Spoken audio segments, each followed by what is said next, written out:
अष्टम पाद का पहला अधिकरण माला के श्लोक हो गए थे, जिन्हें न्यायमाला के श्लोक, और उसकी विस्तार टीका देखना है।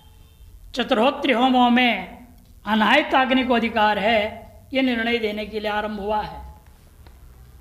इदम आमनायत प्रजा काम चतुर्होत्राया जयेजिति, प्रजा की कामना वाला चतुर्होत्र नामक याग के द्वारा, होम के द्वारा हवन करना चाहिए। ये चतुर्होत्र क्या चीज है बता रहे, पृथ्वी होता द्योरध्योर इत्यादि को मंत्र चतुर्होता इत्यादि मंत्र है। इस मंत्र का नाम चतुर्होता, होत्री शब्द का होता चतुर्होता। तेना चतुर्होत्रा प्रजा कामम याजेत अर्थ है। स्वयं होम आहिताग्निना कर्तव्य, वह यह जो होम है वैदिक मंत्र से द्वारा होना है, इसलिए आहिताग्नि के द्वारा ही करनी चाहिए। अग्निहोत्रादि कृतहोमेशो तथा तो दर्शनात्, अग्निहोत्रा की यज्ञ संबंधी होमों में वैसे देखा गया। यदि ये कहा पक्ष, तो दूसरा कहते हैं अनारभ्यदितत्वेन कर्तु प्रवेश अभावात्, अनारभ्यदित होने से किसी वैदिक याग विशेष में अंगत्व अन्वय हो नहीं सकता पुरुषार्थतया। लेकिन पुरुषार्थ प्रजा का तो कोई भी कर सकता है। पुरुषार्थ अभिहित होम आहिताग्निर अनाहिताग्निश्च साधारण, दोनों के लिए बराबर समान है, से दोनों ही कर सकते हैं। इति द्वितीय पक्ष। अनाहिताग्निरयं होम विधिरिति तृतीय पक्ष। युक्त है, यू है वो, अनाहित अग्नि को ही यह होम करने का अधिकार है, यह तीसरा पक्ष मानना ही ज्यादा उचित है। कुतः वचन बलात्, वचन के बल पर। तत्व वचनम एवं आमनाथम, कौन से वचन? इस वचन में तो ऐसा है नहीं जो आपने ऊपर में बताया विधि, प्रजा कम चतुर्होत्रा याजेत, वहां तो ऐसे कुछ नहीं लग रहा। तो दूसरा वचन है, वो क्या कहता है? ऐसा व अनाहिताग्निरिष्टिर यत् चतुर्होतार इति, स्पष्ट बोल दिया है। ऐसा व अनाहिताग्नि है इष्टि, यह जो इष्टि है अनाहिताग्नि के द्वारा ही करनी चाहिए। कौन सा इष्टि? चतुर्होतार इति। तस्च, क्यों? क्योंकि अनाहिताग्नि वाला ब्रह्मचारी आदि पुरुष लोग भी इसको कर सकते हैं, क्योंकि उनके पास आवन्याद्य भावात लौकिको अग्नौ तद्धोम। जो ब्रह्मचारी है, अनाहिताग्नि वाले हैं, जिनका शादी हो गया बच्चे ही नहीं हुए, वो भी अनाहिताग्नि है। गृहस्थ वो भी अनाहिताग्नि है। और बच्चे की लड़कियां हुए, लड़के हुए ही नहीं, उनको भी अनाहिताग्नि कहा जाएगा। गृहस्थ है। इस तरह से अनेकों अनाहिताग्नि कोटि में आ जाएंगे। उन सबको अधिकार है कि उनके पास आधान से उत्पन्न आवनी अग्नि नहीं है, फिर किस अग्नि में करेंगे? तब कहते लौकिक अग्नौ, लौकिक अग्नि में होम करेंगे, कोई दोष नहीं उसमें। द्वितीयाधिकरण आरचित, दूसरे अधिकरण आरंभ होता है। उपनयन संबंधी जो होम है इस अग्नि में करना है, लौकिक अग्नि में ही करना है। उस भी कब होता है? क्योंकि अभी तो जनेऊ है ही नहीं, उसे कहाँ से आ जाएगा श्रोताग्नियाँ? आहिताग्नि कहाँ से मिलेगा उसके पास? इसलिए आहिताग्नि में नहीं किया जाए। पिताजी आहिताग्नि वाले भले ही हों, फिर भी उनको अपने अग्नि में बच्चे के लिए हवन नहीं कर सकते। ये बच्चे के लिए क्या करना पड़ेगा? अपने बेटे के लिए लौकिक अग्नि में ही हवन कराएंगे। यह निर्णय देने के लिए आरंभ हो रहा है। यस्तूपनयने होमो वैदिके वास लौकिके वन्नौ पूर्वदत्रोक्तेर अभावाद वैदिकस्तु सह आधानम विदुषो विद्या अनुपनीतस्य नास्त्यतः असंभवो वैदिकाग्नेर होमो अग्नौ लौकिके ततः। जो उपनयन में होम होता है वह वैदिक अग्नि में की जाए या वह लौकिक अग्नि में किया जाए। पूर्व पक्षी है पूर्वत अत्र उक्तेर अभावात, कोई विशेष वचन नहीं है। पूर्व पक्ष कह रहा है उक्तेर अभावात कोई विशेष कथन नहीं है, इसमें करो उसमें करो, वैदिक में करो लौकिक में करो, कुछ भी ऐसा कोई शब्द नहीं दिख रहा है मुझे, इसलिए वैदिक अस्तु वैदिक अग्नियों में करना चाहिए। तब सिद्धांत नहीं, आधानम विदुषो, आधान जो कौन करेगा, वेदों को पढ़ा लिखा है, गृहस्थ है, पुत्र प्राप्त है, वही करेगा। और ये बालक कैसे अभी जिसको हवन करना है, विद्या अनुपनित नास्ति, उपनयन संस्कार जो इसका हो रहा है उस बालक अनुपनीत होने के नाते उसे कोई वेद विद्या नहीं है, अतः असंभव वैदिकाग्नि है, उस बालक के पास वैदिक अग्नि की संभावना ही नहीं है।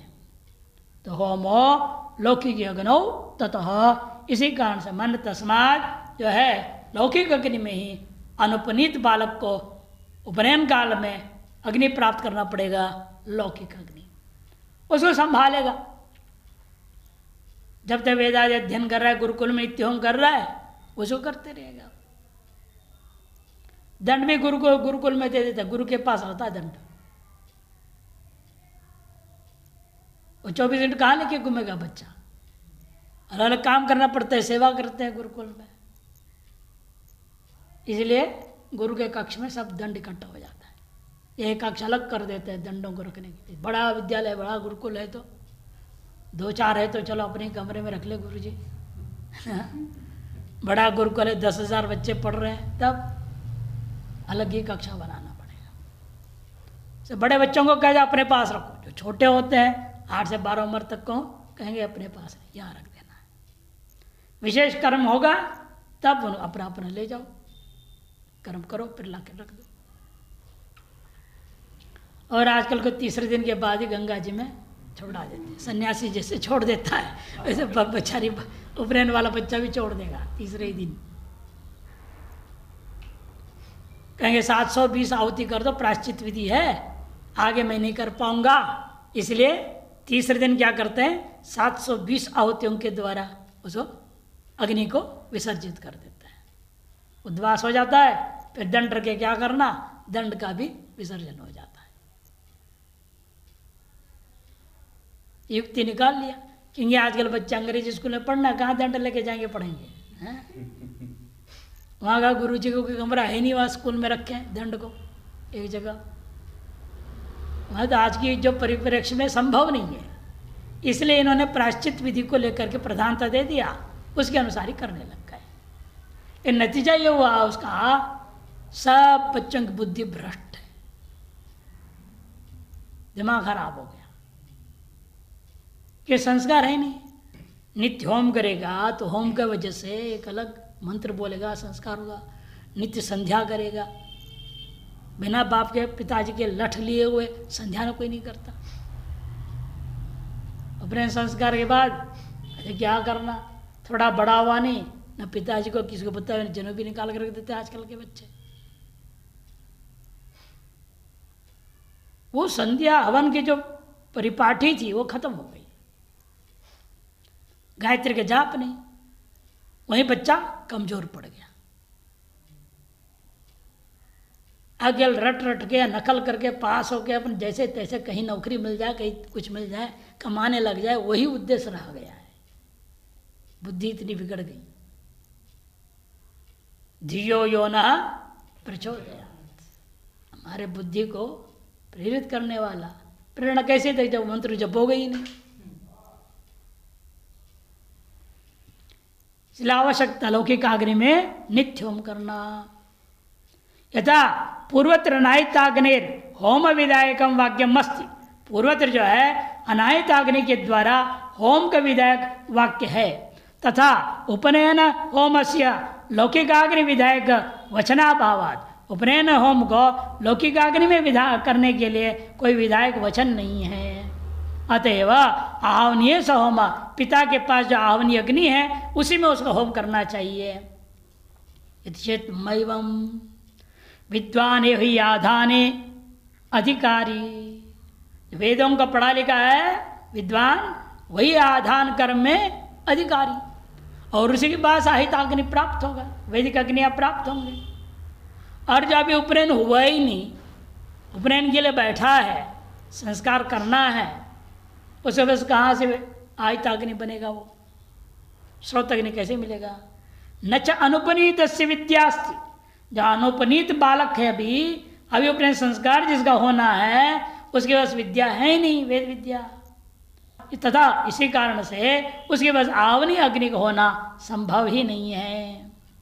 अतएव लौकिक अग्नि, लौकिक अग्ना, अग्ना बीच में एक अक्षर काट दो, अग्नाव उपनयन होम कर्तव्य, अग्नौ अग्नाव हो गया, आदेश हो गया, अग्नौ उपनयन होम कर्तव्य। तृतीयाधिकरण मार्चेति, तीसरे अधिकरण है स्थपति इष्टेर लौकिक अग्निधिकाराधिकरण।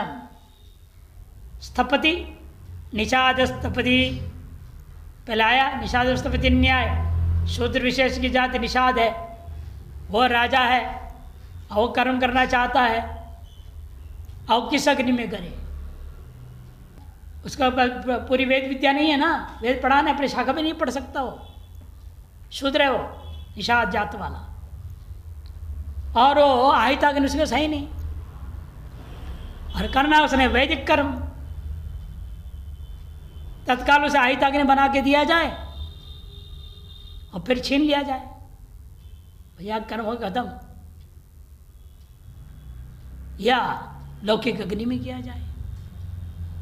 सिद्धांत कहेगा लौकिक अग्नि में करा, विधि कह रही है या कराना है, और इसके पास आधान कृत अग्नि है ही नहीं, विद्या है ही नहीं, इसलिए संभव ही नहीं है, अतः उसको लौकिक अग्नि में करना चाहिए। देखो स्थपति स्थिर वैदिकीय अग्नौ लौकिके व आद्य आक्षेपेत आधानम स्थिरंत्य स्यात् अवैधेनाग्न्य संस्कृत है। कहते देखो स्थपति की इष्टि जो वर्णन किया गया था पूर्वे, निषाद स्थपिना रौद्रम चरूप निर्वपेत, निषाद स्थपति के द्वारा रुद्र देवता चर्याग कराना चाहिए कहा था। वह विधि में जो स्थपति इष्टि उसको कहा जाता है, वैदिक अग्नि में किया जाए या लौकिक अग्नि में किया जाए। पूर्व पक्ष आद्य, अरे उसको वैदिक अग्नि कैसे मिलेगा? आक्षेप से प्राप्त करो ना, विधिवशात उसको, जैसे आपने पहले कहा, विधिवशात क्या करना पड़ता है? उतने मंत्र उसको पढ़ाना पड़ता है, तो निर्णय हुआ है।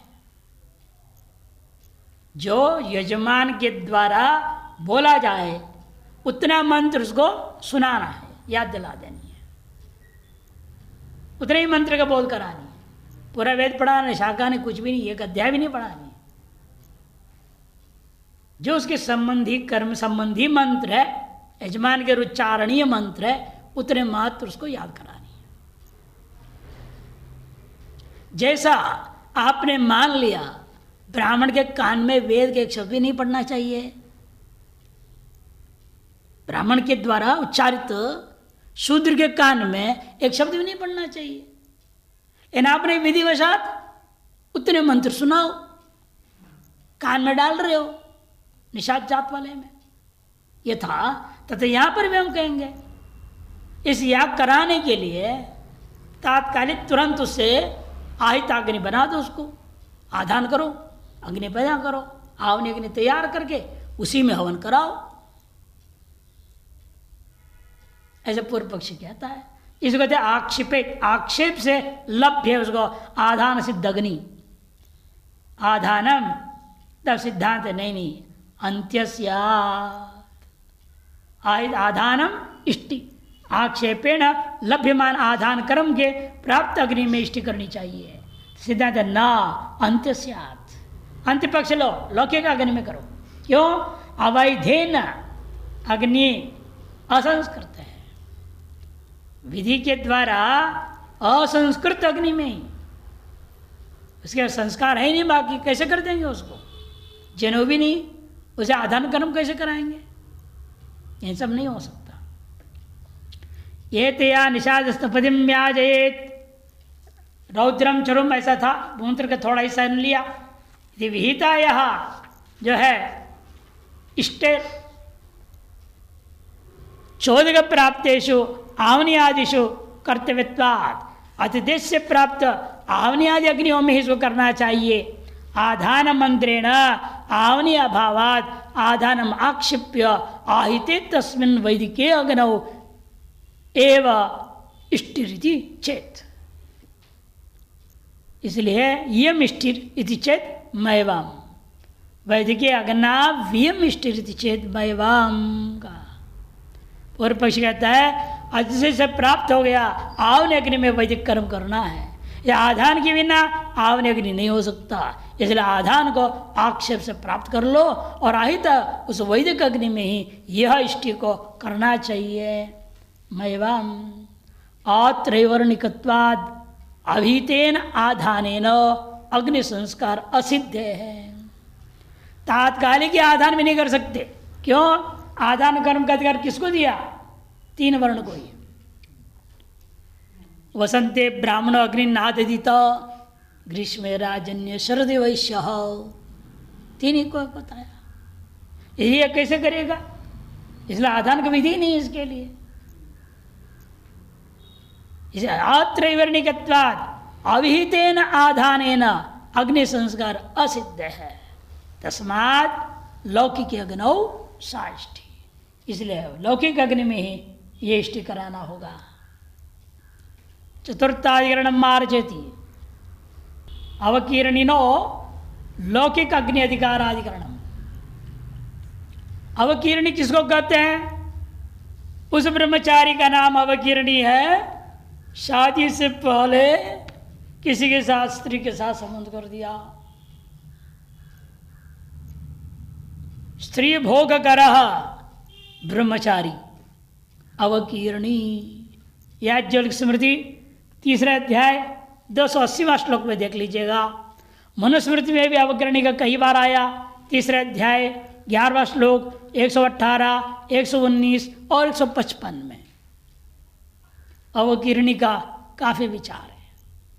जो ब्रह्मचारी आश्रम में रहते हुए बिना गृहस्थ आश्रम में प्रवेश किए किसी भी लड़की या स्त्री संबंध करता है, उस ब्रह्मचारी को अवकीर्णी कहा जाता है। उसके लिए भी प्रायश्चित्त आदि कर्मकांड करना पड़ेगा ना। वो किस अग्नि में करेगा? लौकिक अग्नि में ही वो करेगा। अवकीर्णी पशु कुत्र विप्राद्याधान संभवात वैदिके लौकिके ब्रह्म चारिण्याधान वर्जना। अवकीर्णी को एक पशुयाग करने के विधान किया प्रायश्चित में। जो अवकीर्णी है उसका पशुयाग करना पड़ता है। पशु से आगे निर्णय देंगे, अभी अंतिम इसी पाद के अंतिम में आएगा, 6 अध्याय का अंतिम अधिकरण छागस्त्व विशेषात कहेंगे। छागी पशु होता है, जहाँ पशु विशेष नाम नहीं लिया वहाँ छाग से ही हवन होता है। वो जो पशु याग उसने करनी है अवकीर्णी किसी अग्नि में करें। अरे ब्रह्मचारी अगर ब्राह्मण है, क्षत्रिय है, वैश्य है, गुरुकुल में रहते गड़बड़ कर दिया है तो क्या हुआ? विप्र है ना, विप्रादि के अंतर्गत है ना, आधान कर्म का अधिकार है उसको। इसलिए आधान कर्म करे, अग्नि को प्राप्त करे और वैदिक अग्नि में ही हवन करे, पूर्व पक्षी कहता है। विप्राद्याधान संभवात वैदिक अस्तु, सिद्धांत नहीं, लौकिक है। क्यों? ब्रह्मचारी वो आधान का अधिकारी नहीं है। किसको अधिकार है? जात पुत्र कृष्णकेशी अग्निनाददित, जिसका बेटा पैदा हो। बेटा पैदा हो क्या है? गलत संबंध करके पैदा कर देगा उससे बेटा हो जाए तो? जो गलत संबंध कर दिया ब्रह्मचारी ने, उस लड़की मानो गर्भिणी हो गई और बेटा पैदा कर दिया तो वो भी कृष्णकेशी ही है, कृष्ण जात पुत्र लागू हो जाएगा उस पर भी है। तो कहते नहीं, वो गृहस्थ आश्रम में जाना पड़ेगा पहले। विवाह संस्कार पूर्वक जात पुत्र कृष्णकेशी को वहां पर प्रकरण में है। अतएव कार्य देखो स्पष्ट, ब्रह्मचारिणी आधान वर्जन, ब्रह्मचारी के लिए आधान कर्म का निषेध है, वो कर नहीं सकता आधान कर्म। गृहस्थ के लिए ही अधिकार है। अतः भले वो संबंध कर लिया, उसे बेटा भी हो जाए तो भी उसको अधिकार नहीं, बाल काले भी हो तो भी अधिकार नहीं है। अतः लौकिक अग्नि में उसको प्रायश्चित कर्म करना पड़ेगा। इदम मामनायते यो ब्रह्मचारी अवकिरेत स गर्दभम पशुमाल भेत इति। जो ब्रह्मचारी अवकिरेत मैंने गलती से अपना ब्रह्मचारी वीर्य को नष्ट कर दिया, क्री विक्षेप फेंकना, क्री धातु क्षेप अर्थ में। अब गलती से किसी लड़की में अपने वीर्य को फेंक दिया, डाल दिया, मैंने स्त्री संभोग कर दिया। उसको क्या करना चाहिए? गर्दभम पशुम माल भेत, या गर्द मैंने गधार्थ नहीं लेना, अन्यत्र निर्णय दिया है। मैंने देखा इस गधे से हवन करिए कैसे होगा। जब हम पढ़ रहे थे हमने पता लगाया, मेरे गुरु से पूछा, गुरु जी बताओ क्या प्रमाण है, गर्दभम का अर्थ क्या लेना है यहाँ? कहने गर्दभम का अर्थ यहाँ पर नैऋत्य देवता, नैऋत्य देवता है। हमने दिखाया, फिर देखो गृह सूत्र में निर्णय दिया है, पशु से छाग लेना, बकराई बकरा से ही करना है। और या गर्दभ गर्द नैऋत्य देवता, द्रव्य देव दोनों चाहिए ना। पशु तो द्रव्य हो गया, इसे गर्दभ क्या है? देवतावाचक है। कौन सी देवता? तो निर्णय दिया वहां पर नैऋत्य देवता। नैऋत्य या नैऋत्य दिशा का अभिमानी देवता है। नैऋत्य है देवता जिसका, उस दिशा का नाम क्या है? नैऋत्य। हर दिशा का अलग अलग देवता है ना, 8 दिशा होंगे। तो नैऋत्य देवता को पशु द्रव्य को एक याग आलभन करो का। तत्र अवकीर्णी न विप्राधेश त्रैवर्णिकस्य, जो अवकीर्णी है वो ब्राह्मण क्षेत्र वैश्य में से एक होगा, निश्चित रूपेण ब्रह्मचारी है। तो अतएव त्रैवर्णिक होने के नाते आधान संभवात, आधान को उसको अधिकार है। वैदिक अग्नो अयम पशु रीति चेत, वैदिक अग्नि में पोशाक करनी चाहिए। एवं जायापति अग्निमादीयाताम जो कहा है, अग्नि आदान प्रकरण में ये स्पष्ट विधि है। जायापति पत्नी और पति दोनों मिलके, पति ही पति पतया, इधर एक द्वंद समास कर दिया है, अतिथि वचन में प्रयोग कर दिया। जायापति माने पति पत्नी मिल करके आदान संस्कार होगा। प्रेमिका कोई जाया नहीं है ना, प्रेमिका से संबंध कर लिया वो जाया थोड़ी है, तो जाया नहीं है।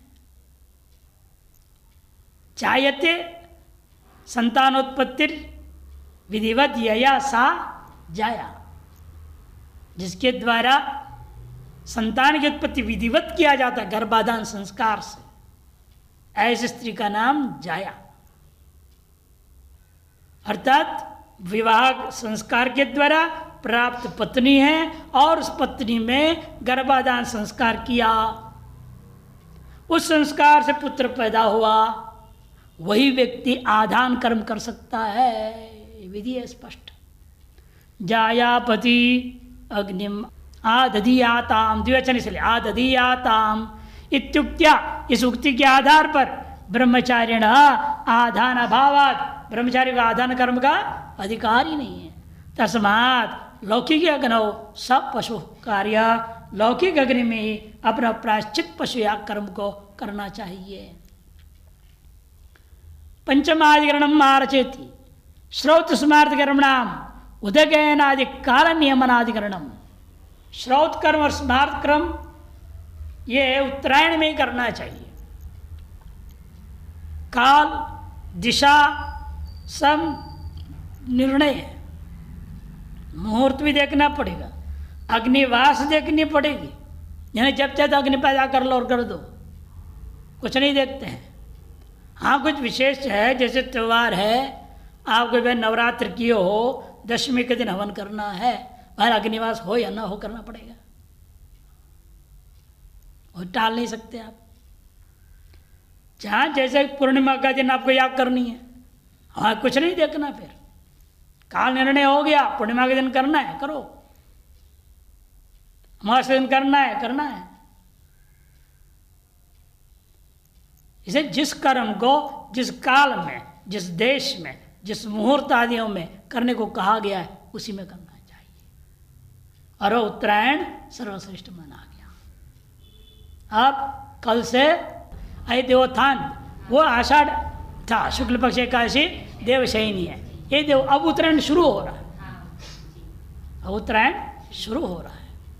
इस उत्तरायण काल में ही वैदिक कर्मकांड और स्मार्त कर्मकांड भी इसी समय करना चाहिए। इन दक्षिणायन में हम लोग कर रहे हैं, नवरात्र आता ही दक्षिणायन में करना पड़ेगा।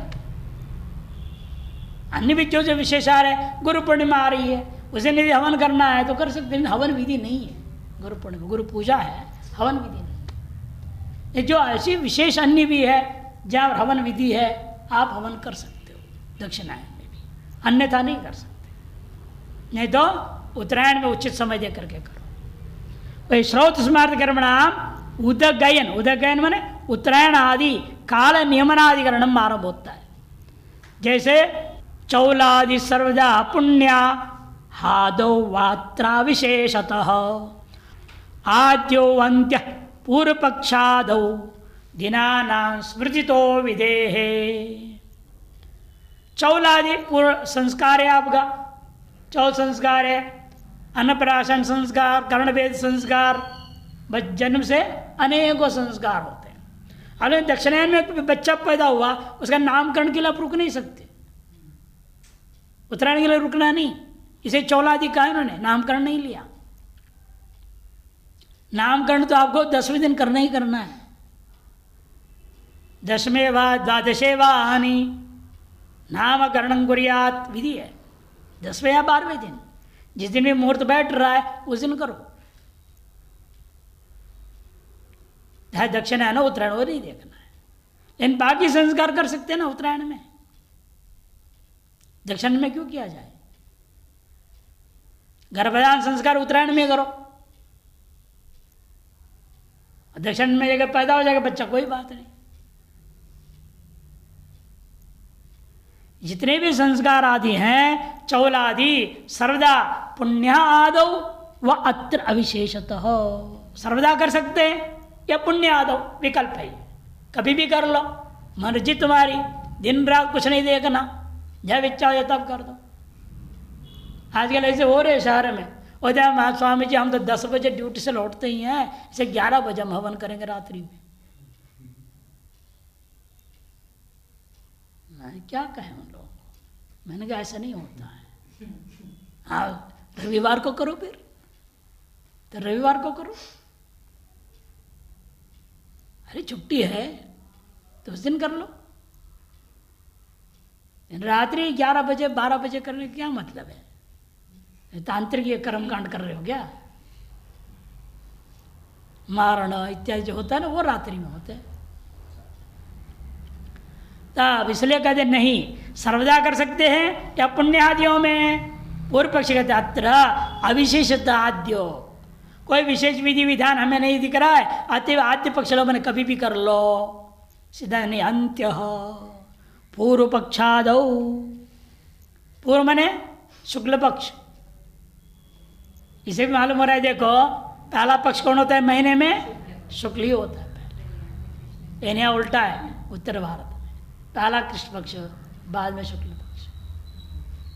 इनके अनुसार पूर्व पक्षादो, पूर्व मने शुक्ल, पहला जो आया, आगे अर्थ करेंगे टीका में, शुक्ल पक्ष आदि में, उसमें भी दिनानाम, उसमें भी ये बता दिया कौन से नक्षत्र हो, कौन सी तिथि हो, कौन से वार हो, सब देखना पड़ता है। सबसे पहले दोनों का घात चक्र निकालना पड़ता है। घात चक्र ज्योतिष में पढ़े थे ना, घात चक्र आया था। जिन नक्षत्रों में, जिन तिथियों में, जिन वारों में, जिन राशि में निषेध है, उसका नाम घात चक्र। वो कोई भी शुभ कर्म नहीं कर सकते, कोई भी कर्म करना हो शुभ कर्म, पहले घात चक्र देखना पड़ता है।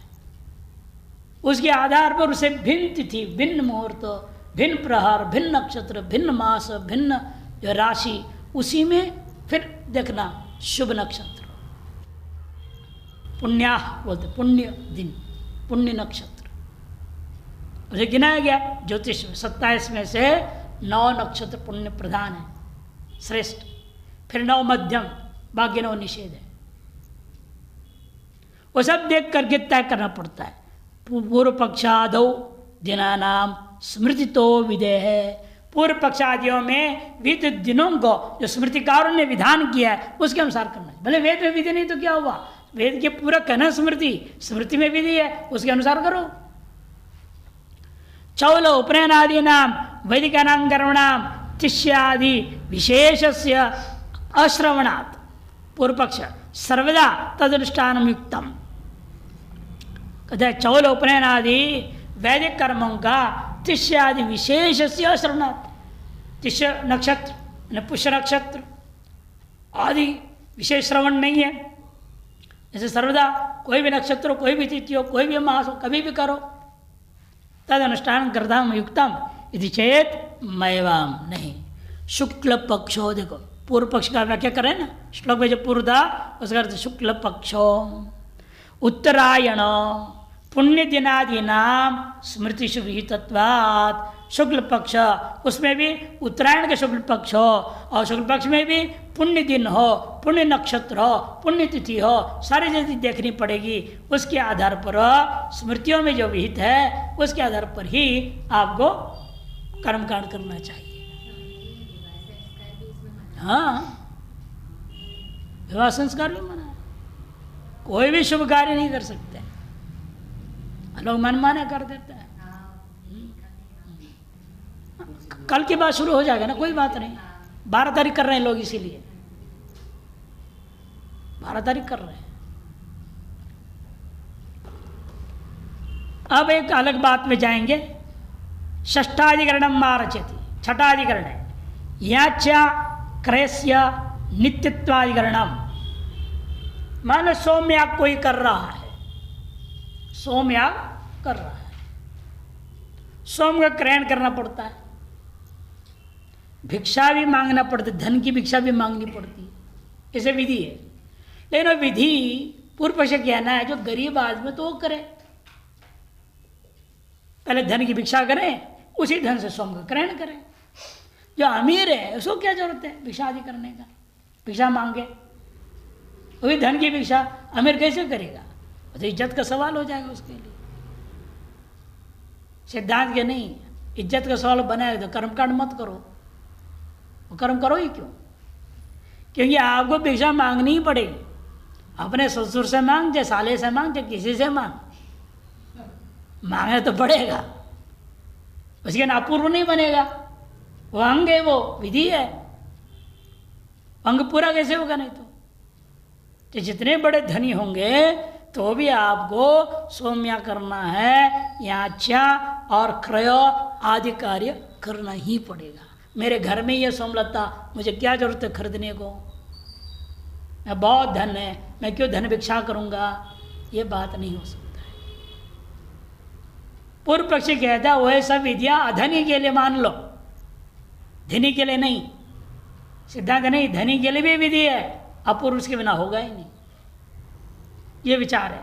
याचा क्रयावभावेस्तो विद्यमाने पिवाग्रिमः द्रव्यार्थत्वादपूर्वार्थम कुर्यात्तौ द्रव्यवानपि।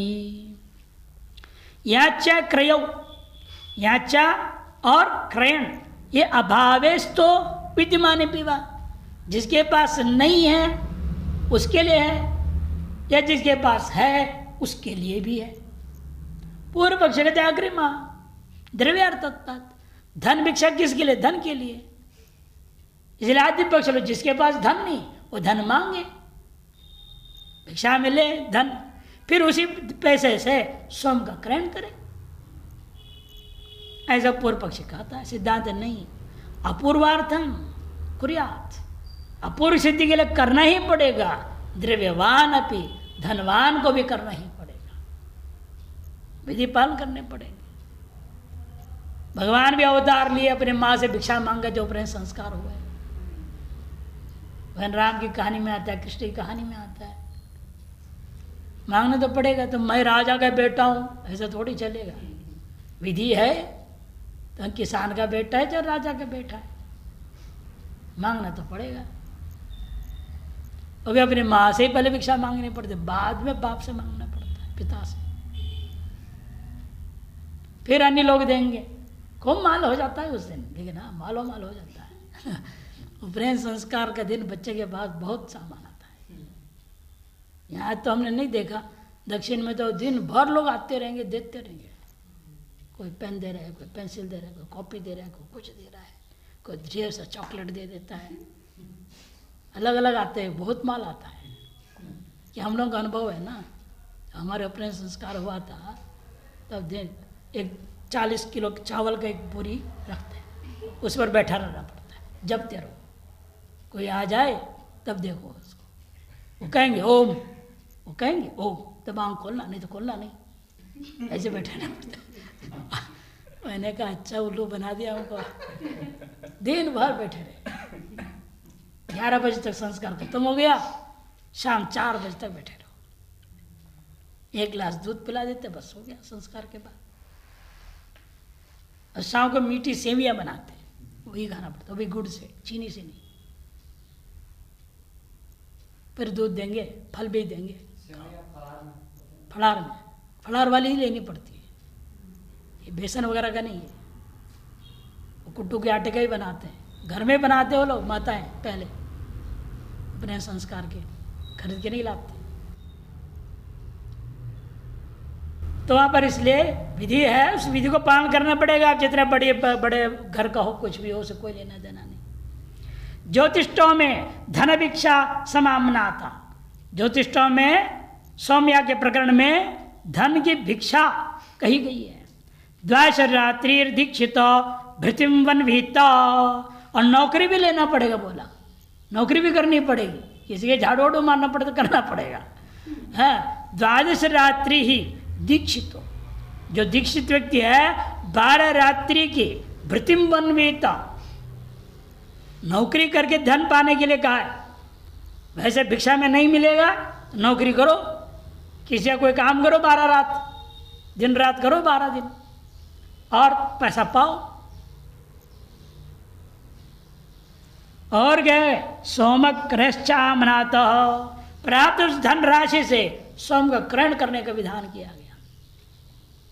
यथा अरुणया पिंगाक्षा सोमं गृह्णाति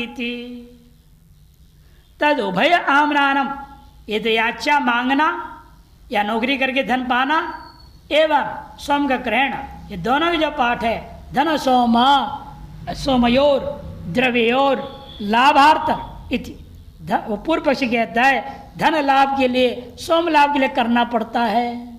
इसे जिसके पास धन नहीं है वो करे काम। द्रव्याभावे तद अनुष्ठेयम, जिसके घर में धन नहीं है, इसके पास सोम नहीं है, वो जाए धन पावे और सोम ग्रहण करे। जिसके पास है उसको जरूरत नहीं, ये पूर्व पक्ष कहता है। इच्छेदमयवाम इतरांगवदेत तो भयम कर्तुंगतया, अन्य अंगों के समान ये दोनों भी क्रतु का अंग है। अच्छा, नित्य वद आमनातम, नित्य अंगों के समान ये भी पठित है, अतएव इनको करना ही पड़ेगा।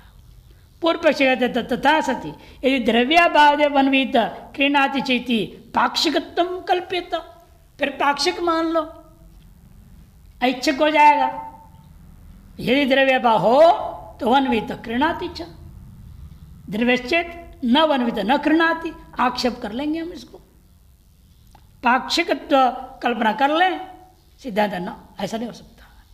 तथा सती यदि ऐसा कहोगे तो तदा नित्यवत श्रवणम उपरुद्यत, ये वैकल्पिक कर दोगे आप, नित्यवत जो श्रवण हुआ है अन्य अंगों का जैसे नित्यवत श्रवण है, वैसे इसकी नित्यवत श्रवण व्यर्थ हो जाएगा, बाधित हो जाएगा।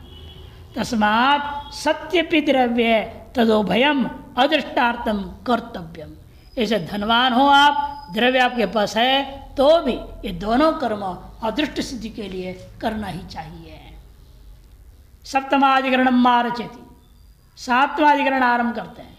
पयोव्रतादि नाम नित्यताधिकरण। पयोव्रत है, ब्राह्मण के लिए पयोव्रत है, क्षत्रिय के लिए अलग अलग व्रत वर्णन किया है। जो वह व्रत कब तक करना है, एक दिन कर ले काम हो जाए, कि जितने दिन याग करो उतने दिन पूरे करने पड़ेंगे पयोव्रत। कई पंडित होते हैं व्रत हम कर रहे हैं, नवरात्र कर रहे हैं, क्या कर रहे हैं भाई नवरात्र व्रत, दिन भर खाएंगे नहीं, फल खाएंगे, नाश्ता खाएंगे, फलाहारी खाएंगे, और रात में खूब बढ़िया से पुलाव खिलाओ। ऐसे व्रत थोड़े होता है। अब क्या करें, आजकल यहाँ की प्रथा ही ऐसे हो गई है। नवरात्र तुम्हारा व्रत है, इसके मतलब रात्रि को खाओ, यही व्रत है? नवरात्र व्रत करो, रात्रि भोजन खाओ, ये अर्थ कर दिया उन लोगों ने। ये दिन में नहीं खाते हैं और रात्रि में भोजन खाते हैं, ऐसा नहीं हो सकता है। ये पयव्रत नियम से स्पष्ट हो जाएगा। देखिए, अन्या भावे अथ भावेपि पयो भक्षादि अग्रिमः निमित्ते सत्यनुष्ठानात् नियमादृष्टतो अंतिमः। ये सब व्रत का नियम भी जिनके पास और कुछ है नहीं खाने पीने को, दूध पी के बेचिएगा बेचारा। पूर्व पक्षी कहता है जिसके पास खाने पीने को कुछ खास है ही नहीं, मजबूरी है, इसे दूध पी के अनुष्ठान करेगा, ऐसा मान लो। सिद्धांत कहते नहीं, चाहे जूस पीने का सामर्थ्य तो भी दूध पी के ही जीना पड़ेगा। बादाम घोट के पीने का सामर्थ्य तो भी नहीं पी सकते, दूध पी के ही करना पड़ेगा। यह अदृष्ट है, अदृष्ट की सिद्धि ऐसे नहीं हो सकता है। मजबूरी के कारण से अदृष्ट सिद्धि नहीं है, विधि से अदृष्ट सिद्धि होती है। वैसे कहते हैं अन्य अभावे अत भावे पी, मैंने अन्य खाने पीने का सामग्री नहीं है अथवा होने पर भी पयो भक्षादि व्रत करनी चाहिए। पूर्व अग्रिम निमित्त सत्य अनुष्ठानात्, निमित्त है तो अनुष्ठान होगा, निमित्त नहीं तो नहीं है। निमित्त पाए निमित्त कैसे आप पाए, ये पूर्व पक्ष कहता है। सिद्धांत कहते नहीं, नियमादृष्ट तो अंतिम पक्ष, नियमादृष्ट है। नियम विधि का मतलब है क्या? नियम विधि का मतलब क्या होता है? विधिरत्यंतम अप्राप्तो नियम पाक्षिके सति, पाक्षिक प्राप्ति है, आप उसे ले सकते हैं तो रोक दे, नहीं वो नहीं, ये दूध से रहना पड़ेगा। बादाम हलवा खा के नहीं कर सकते व्रत, दूध पी के व्रत करना पड़ेगा। नियमन कर रहा है, ये नियम विधि है। इसे स्पष्ट है, सामर्थ्यवान हो या असमर्थ्यवान हो, नियमादिष्ट उत्पन्न करने के लिए पालन करना ही पड़ेगा।